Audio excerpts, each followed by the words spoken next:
For centuries, housing has long been a roadblock for African Nova Scotians, but today, a plan to change that. It's bold, it's grounded in data and lived experiences, and most important, it's actionable.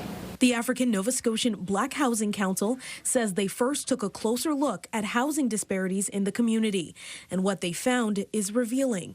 They say 52% of African Nova Scotian renters are considered low income, and that 20% of African Nova Scotians are in core housing need compared to nearly 12% of the larger provincial population.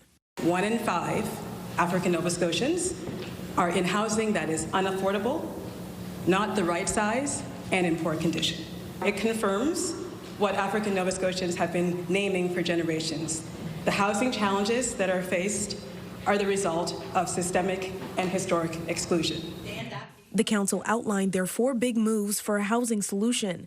It includes an African Nova Scotian community bank, a community land trust, a housing development toolkit, and a housing hub.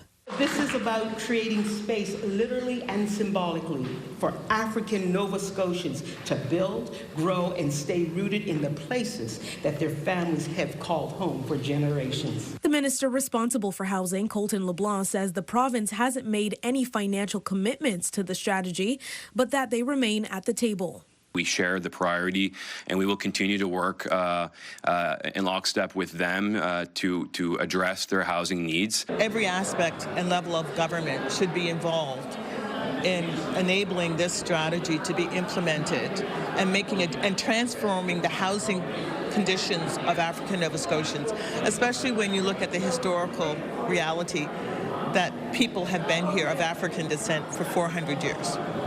And so it's about time. Vanessa Wright, CTV News, Cherrybrook, Nova Scotia.